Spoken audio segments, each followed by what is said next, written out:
So I had this thing out a few days ago, and it was a little bit hard to start. It did start, and then it did run okay after I got it started, but I know I have this split in the boot. People say, like, just take off the airbox altogether. Well, I did do that once.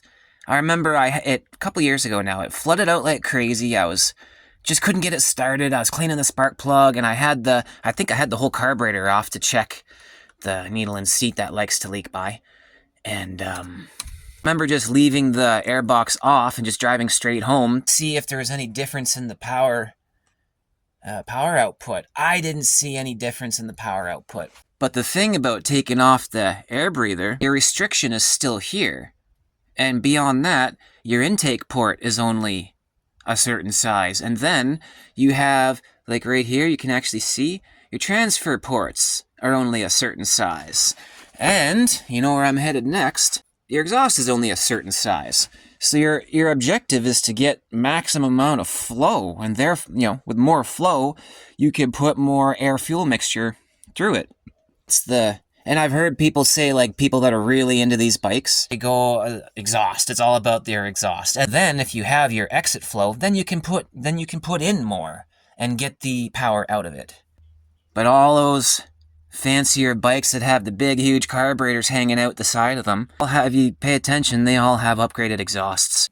And then I've heard other people say, oh, just take off the exhaust altogether. You can. Your results are just going to vary, that's all. Maybe you will notice an improvement. You'll definitely hear it louder. I get the fact that these little filters aren't the best filters anyways, but you'd rather have something there than nothing, right? So enough jibber jabber, let's see what the spark plug looks like. Did a couple kicks in slow motion record just to see if it looks cool after it's contacting a ground, so because if it's not touching anything, it won't spark. There we go. I think we got some pretty good sparkle up here. And when the needle and seat doesn't close properly, it'll leak. It'll drip right through the bottom of there. Before I knew that this leaking needle and seat was a thing, and the one time all my gas, I had a full tank of fuel, a whole 3 liters. Open that, let it drain out. Oh, god damn it. Alright, this thing's gonna make a complete fool out of me now. What I was going to say is that the act of, like, basically manually opening that needle valve and then letting the fuel come back in and close it just gets it moving and maybe even flushes a bit of whatever could be in there out of there. But not this time. It made a complete liar out of me this time. If anybody's managed to fix their carburetor and make it stop leaking, like permanently stop leaking, tell me how you did it. Use an air compressor. I did that.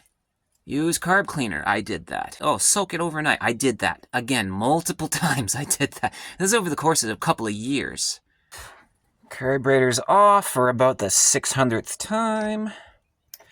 We can see the bottom of there. I'm going to clean this out anyways, even though, boy, it really doesn't look dirty, does it? Is there liquid in this float? Some people are wondering. There really isn't. I've never felt anything splash around inside of this. You can look down in here.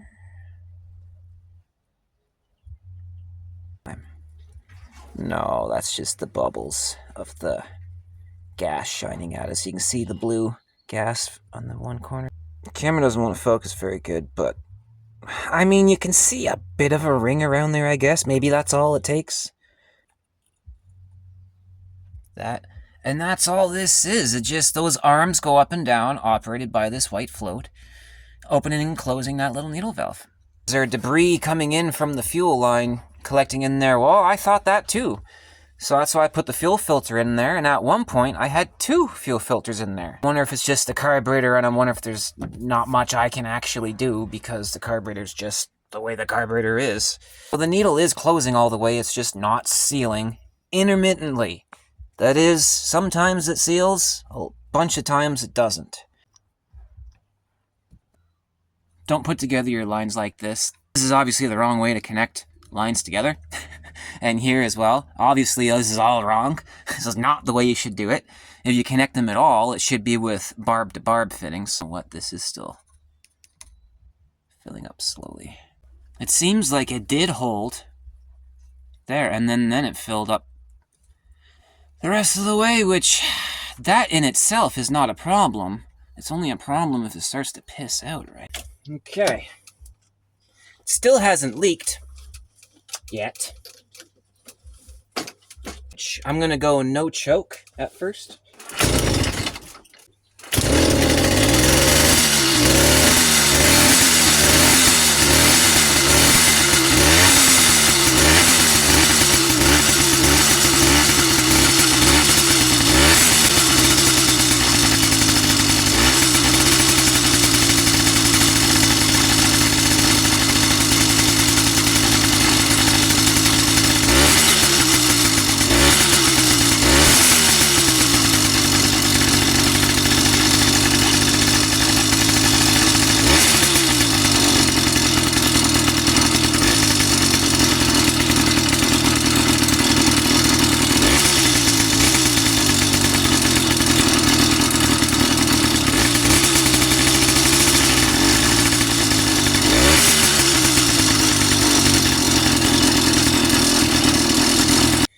But honestly, it sounds okay.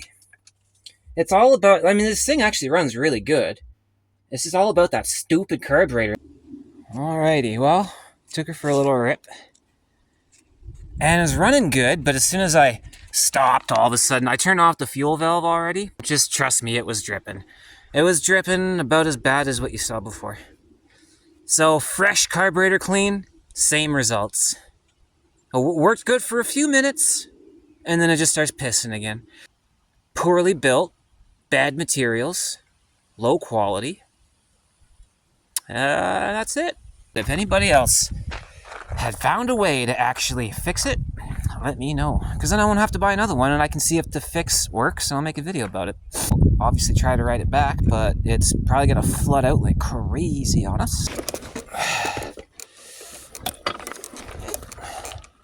I'm even tempted, I might leave the gas turned off until the motor fires up, and then I'll reach back and flick the valve on.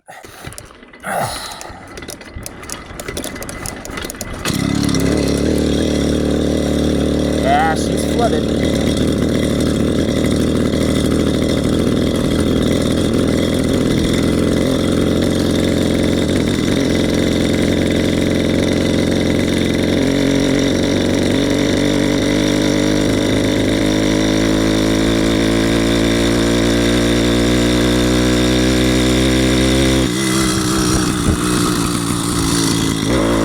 All right, turn the gas on.